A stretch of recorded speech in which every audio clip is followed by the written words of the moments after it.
Good morning student. So in last lecture we had completed up to chapter 10. So in this lecture we are going to start our new chapter which is perimeter and area. So let's start. तो जो हमारा chapter 11 है वो क्या perimeter and area. So in this we have to study about perimeter and area. ठीक है. तो before going to the exercise first we need to understand meaning of this terms. तो देखिए पेरीमीटर क्या होता है. तो पेरीमीटर का मतलब होता है कि हमारे पास कोई भी शेप दिए हुए हैं, ठीक है, चाहे वो स्क्वायर हो या रेक्टेंगल हो, ठीक है, या फिर ट्रायंगल हो, ठीक है. तो इनकी जो साइड्स है, ठीक है, sum of all sides is called perimeter. ठीक है, अगर हम सारे साइड्स का सम करते हैं तो वही हमारा पेरीमीटर होता है, चाहे वो कोई भी शेप्स हो. ठीक है, ज़रूरी नहीं है ये जिनका भी हम पेरीमीटर निकाल सकते हैं. तो ये साइड प्लस ये साइड प्लस ये साइड प्लस ये साइड, ये सारे साइड्स का ऐड कर देंगे तो हमारा ये पेरीमीटर हो जाएगा. अगर हम स्क्वायर की पेरीमीटर की बात करें तो ये क्या हो जाएगा. हम जानते हैं कि स्क्वायर्स में all sides are equal, so this perimeter of square are 4a. Understood. अगर हम यहाँ पे ट्रायंगल की बात करेंगे तो सम ऑफ ये ट्रायंगल की ये वाली साइड प्लस ये वाली साइड प्लस ये वाली साइड, ठीक है, तो ये इसका पेरीमीटर हो जाएगा. तो अब देखिए एरिया क्या होता है. तो पेरीमीटर क्या होता है, सिर्फ ये एक्सटर्नल जो इसके साइड्स रहते हैं उनका सम होता है. लेकिन एरिया क्या होता है कि ये कितना कवर की है, ठीक है, ये हमारा एरिया होगा. यानी अगर कोई हमारे पास थिंग्स है उसे हम ऐसे रख दिए तो वो फर्श पर कितना प्लेस को कवर करती है वही हमारा एरिया होगा. ठीक है, तो ये सारा इसका एरिया क्या हो जाएगा ये. तो एरिया ऑफ रेक्टेंगुलर क्या हो जाएगा. तो पेरीमीटर की बात करेंगे तो ये लेंथ है इसका, तो ये भी लेंथ है क्योंकि हम जानते हैं कि रेक्टेंगल में जो अपोजिट साइड्स होते हैं वो इक्वल होते हैं. और ये ब्रेथ है तो ये भी ब्रेथ रहेंगे. ठीक है, तो इसका पेरीमीटर क्या हो जाएगा L प्लस बी यानी कि 2L प्लस बी. ठीक है, रेक्टेंगल की. अब रेक्टेंगल की एरिया की बात करें तो एरिया क्या हो जाएगा. तो area is equal to length into breadth. आई बस समझ में. तो वैसे अगर हम स्क्वायर की एरिया की बात करेंगे तो क्या हो जाएगा लेंथ इनटू ब्रेथ, यानी लेंथ इनटू ब्रेथ. तो ये क्या हो जाएगा ए स्क्वायर. ठीक है, तो ये हो गया स्क्वायर का पेरीमीटर एंड एरिया, रेक्टेंगुलर की पेरीमीटर एंड एरिया. तो आइए इसी की बेसिस पे क्वेश्चंस करते हैं. तो देखिए हमारा एक्सरसाइज 11.1.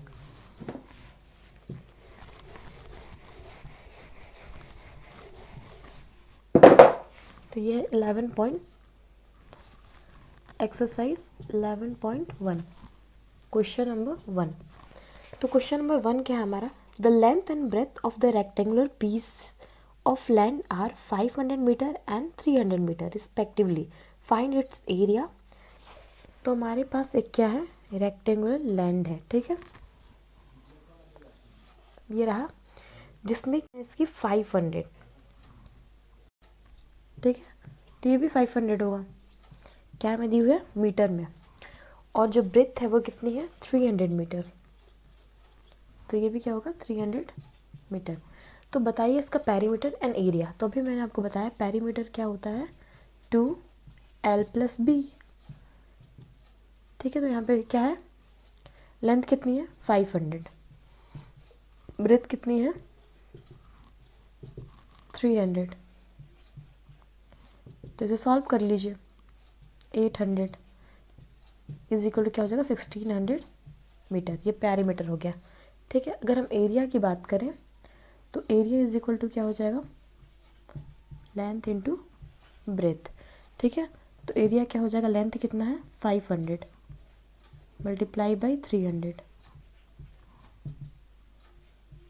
15.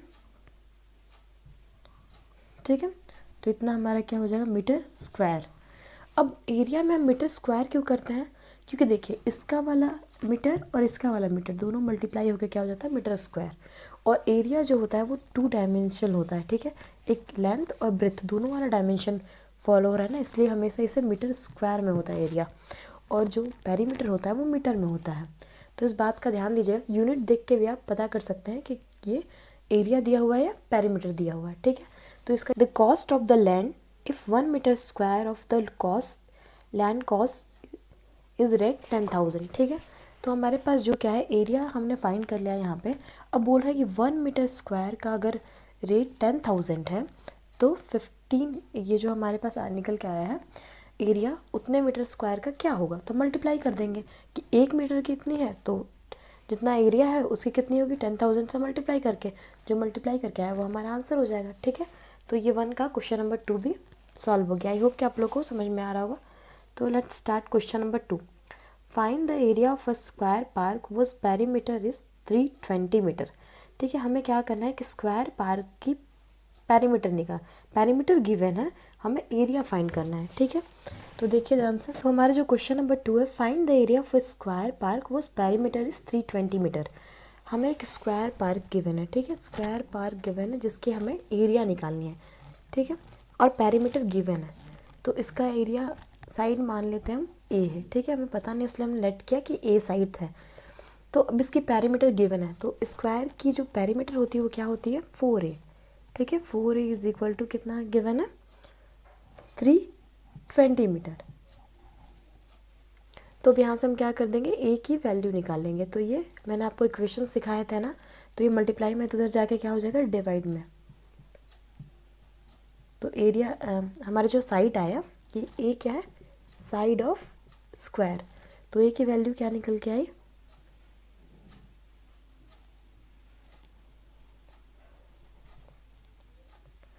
8 4 से 32, तो ये आगे कितना आ गई, 80 मीटर। तो हमारा जो साइड निकल के आया वो कितना है, 80 मीटर। अब हमें साइड पता चल गई तो हम एरिया आराम से निकाल सकते हैं। एरिया इज इक्वल टू क्या होता है, ए स्क्वायर, तो 80 का स्क्वायर, तो ये क्या हो जाएगा, मीटर स्क्वायर आंसर। ठीक है, तो ऐसे सिंपली हम इस क्वेश्चन को सॉल्व कर लेंगे। हमारे पास पेरीमीटर गिवन था, तो पेरीमीटर वाले फॉर्मूले से हम एरिया, ये साइड निकालेंगे और साइड निकालने के बाद हम एरिया निकाल देंगे। ठीक है, हमने यहाँ साइड लेट किया था ए। तो देखिए अब क्वेश्चन नंबर 3। तो क्वेश्चन नंबर 3 में क्या, find the breadth of rectangular plot of land if its area is 440 metre square. देखिए लेंथ एंड एरिया दिया हुआ है, आप क्या करना है, हमको ब्रेथ निकालना है। तो हमने जैसे पहले वाले क्वेश्चन में किया, वहाँ पे हमें एरिया निकालना था, ब्रेथ गिवन था, तो सेम वही फॉर्मूला लगा के यहाँ पर आप इसे फाइंड कर लीजिए। ठीक है, तो ऐसे क्वेश्चन नंबर 4 भी बन जाएगा।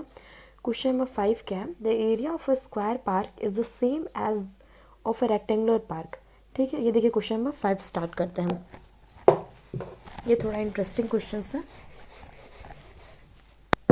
तो देखिए question number 5, the area of a square park is the same as the rectangular park if the side of the square park is 60 meter and the length of the square rectangular park is 90 meter. Find the breadth of the rectangular park.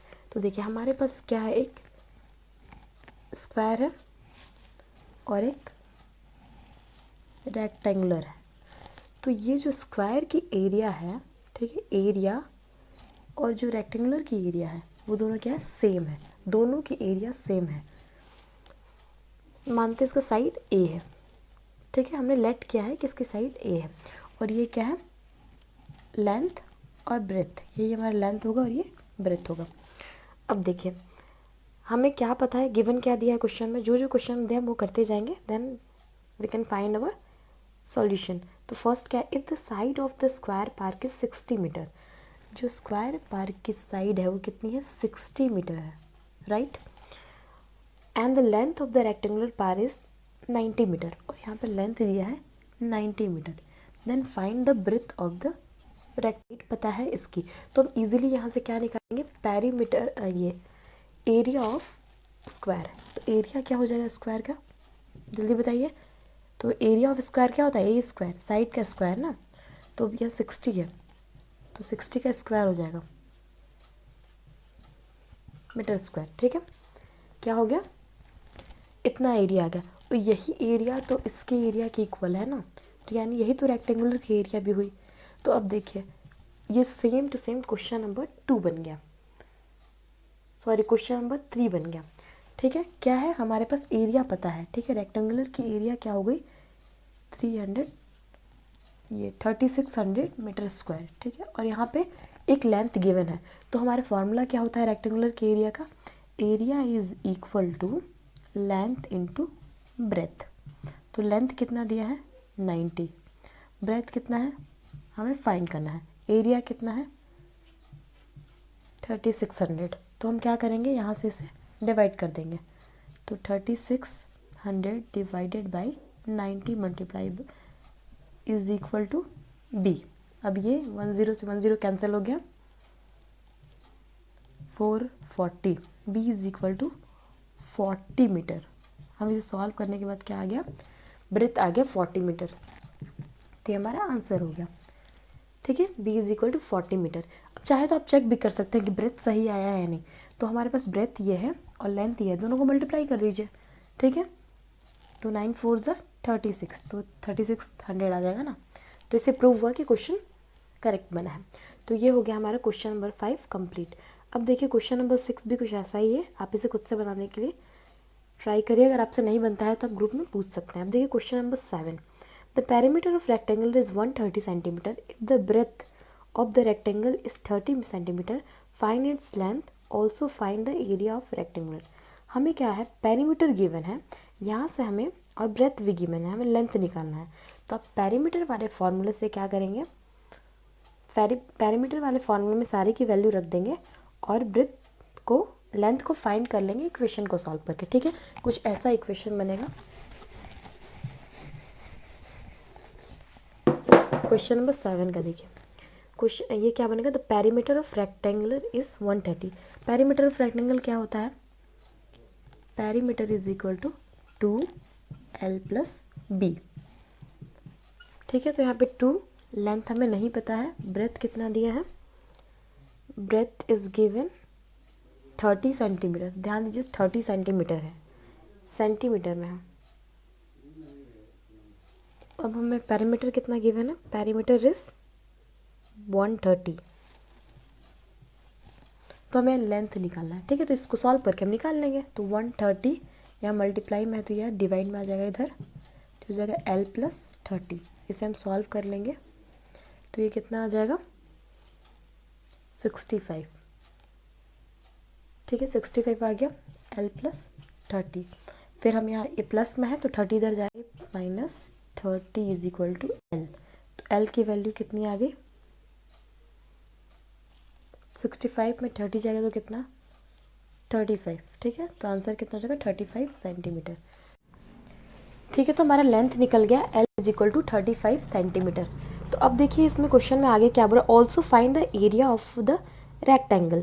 हमें area of rectangle भी find करनी है, जो हमारे पास rectangle given है उसकी area भी।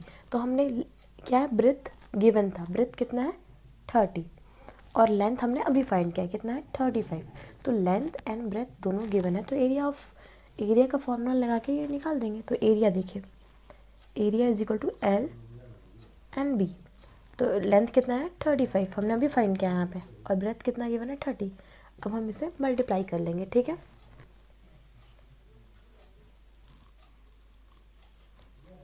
Centimetre square, ये आ गया हमारा 1050 सेंटीमीटर स्क्वायर, ये हो गया हमारा एरिया। तो इसी के साथ क्वेश्चन नंबर 7 कंप्लीट हो गया और आपका ये एक्सरसाइज भी।